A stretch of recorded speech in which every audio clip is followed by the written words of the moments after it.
All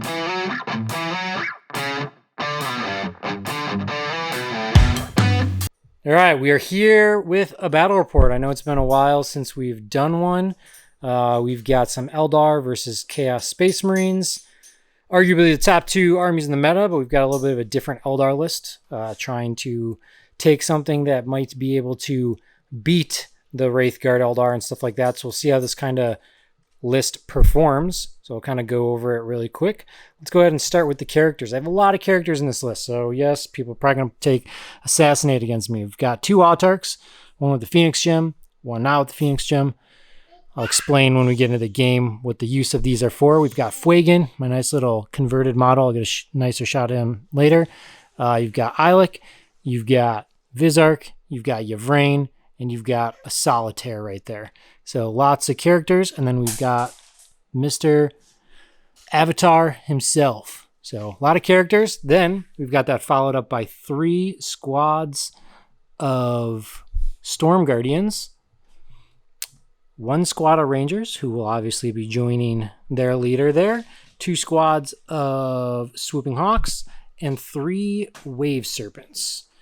So that is the whole list right there. That's what we're looking at. Wildly different list. It's got a lot of tricks and a lot of scoring and a lot of denying primary. So we'll see kind of how this goes. All right, Tabletop Live fans, back with another one.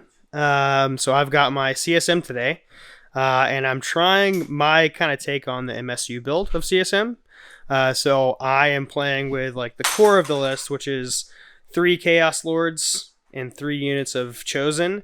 The standard list will go with a unit of 10 and 2 units of 5. I've taken 3 units of 5 because I think they trade better, and it's a little bit better for efficiencies in the list, I think, personally, and it's worked well so far. I have 2 units of Raptors, just with their claws, 2 units of 2 Obliterators each to deep strike in and get some extra shooting, and then I have 3 Forge Fiends, 1 Nurgle, 2 Chaos Undivided, a Blue Scribe, so a little bit of lone op action.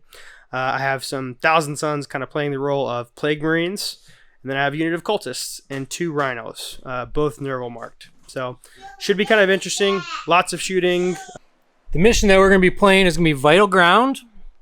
If you can see it. So you're going to hold 2 for your deployment zone, 5 for the middle, 6 for the enemies. There's no cap on this one, which is odd. This was mission O, so we're on Crucible of Battle deployment zone. These mats that we got printed up have the deployment printed on them, so you can kind of see right there. We are using Away Games terrain. We got a nice set of Away Games printed by Big Bear 3D. So pretty cool terrain sets that we got going on here. So our deployment here, I've got this Autarch. We're outside of his charge range, outside of his shooting range. He's got some business to do for some secondaries. And then we've just got Wave Serpents. I split up the Vizark and Yvrain. So Vizark's in a squad of guys. Solitaire's inside there because he gets a little extra movement. Avatar's just going to be playing goalie. We've got our Phoenix Gem guy with our CP back here. He's the new color guy. And then we've got Rangers 4 deployed just a little bit here so they can move on to there if they need to. And then we've got Fuegan, Yvrain's squad, and this back Wave Serpent here. Off the board are 2 units of Swooping Hawks.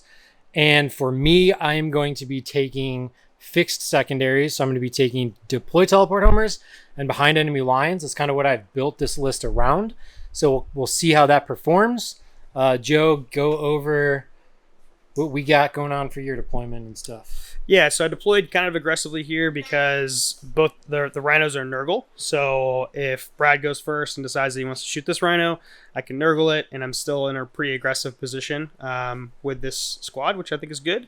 Phantasm is an ever-present problem in this matchup, so I need to be kind of careful, but I think I've positioned myself to sticky this objective with the Cultists and then be able to push into the middle with them if I want to, and force Brad to come and get me or let the Cultist sticky the home objective and expose himself. I then have this Rhino here to kind of push forward into this gap over here, which is like what the game plan is. And then I have Raptors over here to the left. Off the board for me, I have quite a bit. I have all of this in transports. I have 2 Obliterators and then 2 Forge Fiends off the board. So we are positioning in such a way to where we can come in and have a big turn too. But we'll see how it goes.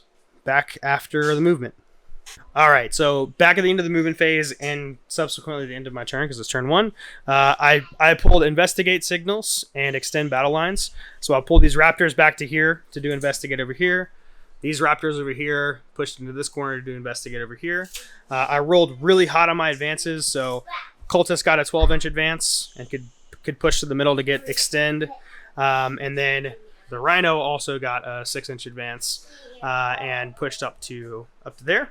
The Forge Fiend stepped into this gap to be able to just step out and see a lot of different directions, basically. And then this rhino is positioned here with an aim for the Nurgle strat, so I can make him basically a lone op. But if Brad wants to push forward enough, I'm only going to give him the rhino, because if he pops the rhino, everybody just pops out behind the wall, and we're good to go at that point. So interesting first turn. Pulled the blue scribes back to here, but we're just staging and waiting for our deep strikes and reserves to come in. So on to Brad. This Autark here, he moved up 14 to here, and then he fire and faded, so he's getting my homers, and he's getting my behind enemy lines. He does not have the Phoenix Gem. The other guy does, so debate here is, should that guy be the one with the Phoenix Gem in the deployment zone? We'll have to kind of decide and see. This all just stayed back here to screen and push his screen out somewhat, so that it's harder for him to just drop super hard this turn. See if he'll wait another turn. Just have this all screened back here. I just shot one Bright Lance from the Wave Serpent down there, trying to get him to spend the CP. He didn't spend it. Just did some damage to it. It's okay. So they came out of the Wave Serpent. They were looking for a 9-inch charge, a +1 because of the Avatar. So they were looking for an 8-inch charge. I rolled a 9. I used a 6 on the Fate dice. I wasn't sure if they were going to make it or what was going to happen, so I put Fuegan out here as well. And then this also just makes this situation a little bit more difficult for him to have to deal with. So Fuegan's there. They're there. I can fire and fade them if I need to make it a little bit harder. We'll just see like what he decides to do to force this situation.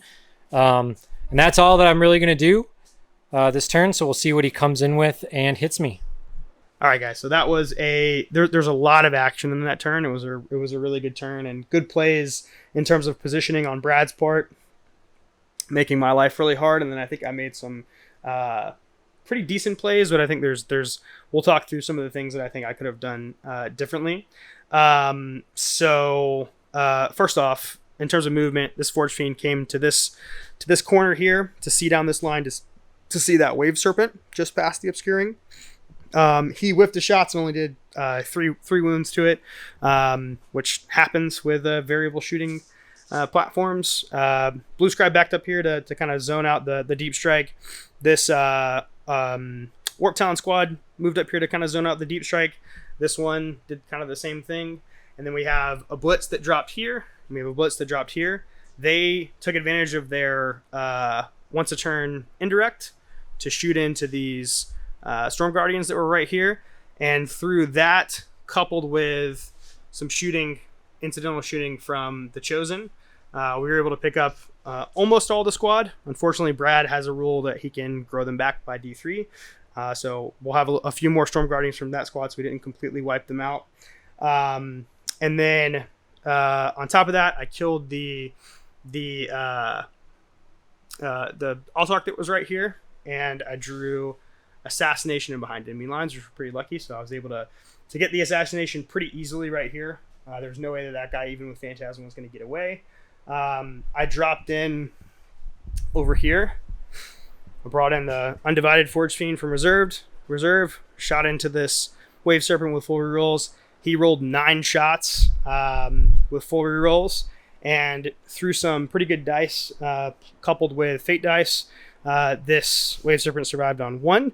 I then tried to make a play where I poured out the Chosen from this squad and brought them up to here to try and charge into the Wave Serpent that used to be right here. My intention or my goal was to be able to touch both. I didn't quite roll well enough on my advance and rolled just 1 inch off once we got there and measured for the charge. So I unluckily wasn't able to touch both.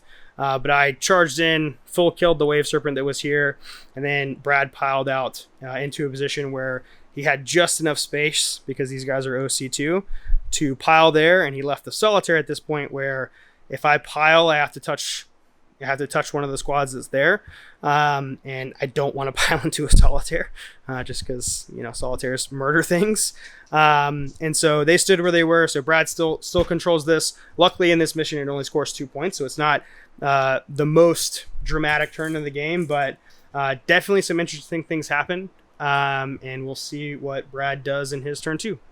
All right, so we had a turn here. Let's start in this back corner for the Eldar. Came out here. Joe was telling me that I'm the most, missed person with Bright Lances in existence when it comes to Eldar with their full rerolling. Whiffed a Bright Lance. Did 3 mortals with the Wave Serpent shield. So his shield's down. He's down to 1 wound. He's going to die knowing Joey's going to bring it down right now. Did you bring it down? These guys did not charge. We shot this squad. We charged them. Killed the squad that was there. So we've got the Solitaire. 1 squad with the Vizark. Another squad back here. This Wave Serpent also missed its Bright Lance. Surprise, surprise. These guys are just chilling here. We're just kind of blocking this off from him just coming in right in this area. He's just chilling, waiting for something in mid to eat. I had a gap over here to come in, so I didn't have to fire and fade these guys. So they got me in my behind and my deploy teleport homers. So I'll pick up another 7 points there. Over here, we killed a rhino in shooting. Guys came out. I wasn't really sure what I should do. I thought about fire and fading this guy to get the extra point. Instead, I was like, I'll soften up a squad. Well, I only ended up doing 1 or 2 wounds to this squad here, so 1 guy's down to 1. I was hoping to at least kill 1 guy, maybe 2 if I got lucky. He did spend all CP. He interrupted. He used free strap for this Armor of Contempt, and he also did full hit and wound rerolls. So this guy died. He stood back up, and then Yvrain came in as well and died. Autarch Avatar charged in, killed the 2 Oblitz. So I got 2 Oblitz on that. I lost Yvrain and I lost his Phoenix Gem. So he's going to die here. But it is what it is. I had to put this pressure on him. And then going into his turn for the primary, he holds 1 in mid and 1 in his. So he's going to get 7 on the primary there. And what did you pick for secondaries? So attempting target and secure no man's land. I wonder what target I'm going to pick. I'm going to take an awesome pro tabletop dice. Just to make you mad, I'll grab the Eldar one too, and I'll put the Eldar one face up on that. That's going to be the tempting target. Now it's interesting because we could talk about this. It's interesting, if you want to make this the tempting target and you go, okay, well, can he physically reach over here? So that's what I would check first before actually picking this, because if he does have a way to fully come over here that makes me move off of this, then I might not want to pick this. So then I hold this primary and I get my primary points, and then I just give him that secondary one. So it's a trade. It's like a 5.5 point trade. So it's usually not worth it. But that's something to just consider of okay, does he want to try to run over here and try to take this and charge these guys or not? So it's a thought point. And then secure no man's land, which is 2 in no man's land. Middle is wide open. He already has this one. He's going to have a pretty easy time getting that. So I will probably do that tempting target. I'm just going to measure really quick to make sure, and we'll see what Joe can do. So Eldar, I hate Eldar, man. God, it's I hate it so much. I won't bellyache too much though. So decent turn for me. I charged into the Hawks here with the basically forced Brad into a position where he didn't have a lot of good phantasm targets. And if he wanted to interrupt, and give himself a chance to survive with the Avatar, he couldn't Phantasm. And so I picked up this squad of Hawks for free. It still doesn't really matter because this is we're going into his turn 3. And so he still has a unit in reserve. So going to drop and just get his secondaries for free. But then after that turn, it gets weird. I got greedy and went for a Wave Serpent over here and didn't quite do enough damage to the Avatar. I think I put him down to 9 wounds, and I think with a full chosen squad going with full rerolls and the dev wounds from the Lord, I think on average I should kill him. But I rolled a little bit below average. Moral of the story is don't get greedy. I also, when I charged incorrectly, and I should have brought these guys in first and then wrap these guys around the back of him, because I rolled too high of a charge on this squad and had to base him. so I couldn't charge with the squad. So it's just like small little like nuances in the fight phase. The fight phase is like, this is my first army that I've played that's like very fight intensive, and so study your fight phase. Like there's a lot of like weird stuff that happens in the fight phase. So just be aware of that is what I would warn folks. But all good stuff, good learning. Like we want it to happen here and not, you know, on the tables at Worlds, because it will happen there for sure. But other than that, I killed the Altark here. I put the Avatar down to a decent number of wounds, but the problem is the Avatar is just going to kill this entire squad, and then I'm going to be left with like nothing. So interesting turn here. Eldar is annoying. That is all. All right, so here's what we got going on here for Eldar. They came in. They're going to give me my points. That's just what they're here for, to do. I don't know what unit's going to do it next turn, so that'll be interesting. Maybe they'll stay alive. Maybe Fuegan will stay alive. Spend a CP to fall back, shoot, and charge. He basically just killed this whole squad. Very lucky. He could have just made a 4-up invuln. I did have to shoot at them as well to make sure that I killed the guy in shooting. These guys came out of the box here. They did some wounds into the Rhino, and then they charged here because just in case he didn't clean them up, I wanted to be able to go into the one guy that was left with that squad. They didn't. They're up on its objective. It's been sticky all game, we realized. This one is also sticky. These guys are just sitting back here in case they need to run into the middle on the last turn, basically. Fuegan over here went into the Warp Talons and said, "See you later, Gator." My Rangers, they got range onto the Blue Scribes, and they did 5 of his 6 wounds onto the Blue Scribe. So right now, Joe's got a Blue Scribe and a Forge Fiend over here. He's got Warp Talons here. He did interrupt. My Solitaire came in here, forced the interrupt here. I failed 4 out of 23 saves, and we died. Sad day. So they're alive. Plague guys in here are still alive with 3 wounds on the Rhino. He's got 2 Forge Fiends here. So let's see what cards Joe is going to pull and what he's going to get at me. All right, so it was a decent turn for me. I was able to shoot and kill 3 of the Hawks back here, but couldn't charge into them to get them because I didn't want to make the same mistake that I did before, where I improperly allocated resources to killing something. And so I sent both squads into the middle to, 1, score, capture enemy outpost, and then also just ensure that I kill the Visarch and I don't just get interrupted on and destroyed, rickrolled. And then I lost the Blue Scribe because I'm an idiot and I charged in with 1 wound. I don't know what I was thinking. I shot Fuegan dead, but obviously he's Fuegan, so he stood up. And then shot the Avatar dead over here with the last Forge Fiend there, just rolling for full rerolls and doing dev wounds. And then this Forge Fiend over here stepped up to attempt to go push to capture enemy outpost back there and shoot the squad if they try to phantasm or do things in a weird way. So we're going to keep capture enemy outpost because I think we have potential to score it. But that could be a mistake. We'll see. All right, so this is the end of the game. We're going to kind of go over it. Fuegan got nuked, failed 3 saves and took 12 mortals to the face. He went for a charge over here. What happened is the Rangers moved away. He needed a 9-inch charge, didn't get it. I moved these guys away as well so that I could go on to this objective basically and just give 5 points on primary at the end because I knew that's what I needed. So I did exactly what I said I was going to do. It ended up being 83 to 75. So still a very close game. He got his capture enemy outpost. He got 2 unknown prisoners there. The deciding factor of that game and the overall mess up was him getting overwatched by the Obliterators.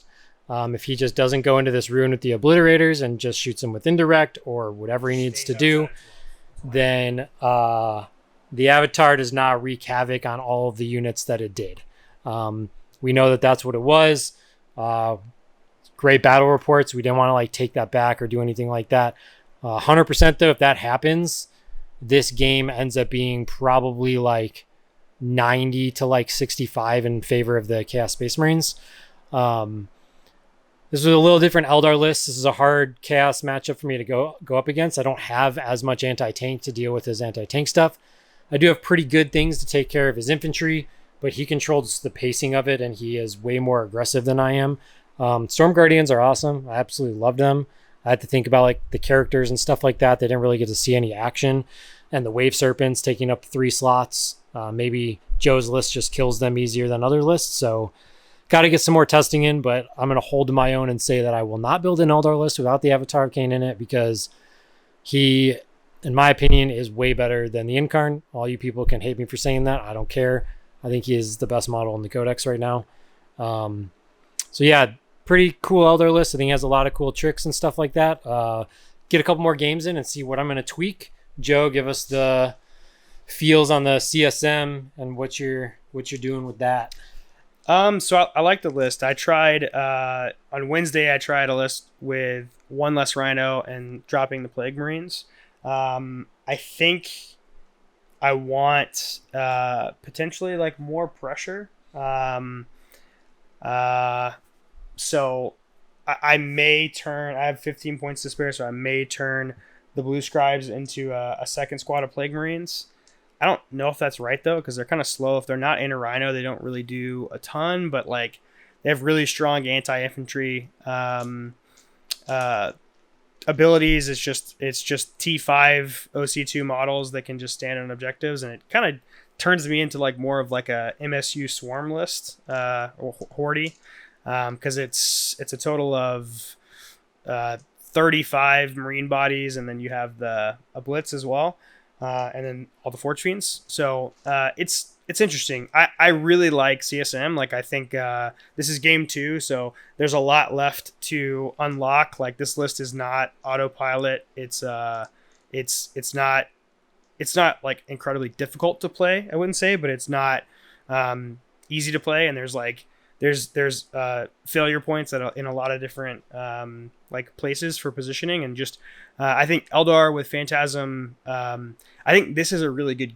I give Eldar a very good game. I think it's like very even, which is with how good Eldar is. Like that's where you want to be. So I love CSM. I think I'm playing it in a GT next weekend. So I'll have 5 rounds to kind of like test it out, and then I think I'm probably gonna lock it in and take it to Worlds, and then potentially just keep this locked for the team season that's coming up next year. So I need to stop faction hopping like I always do and lock in. And I'm having a lot of fun with the army. I would recommend if you have it, give it a try. It's really good right now. We'll see you, everybody. Thanks for coming back and watching us. If you stuck out to this, we've got tons of content planned going forward. We're not going to go into hiatus again. So like, comment, subscribe, and we'll see you on the next one.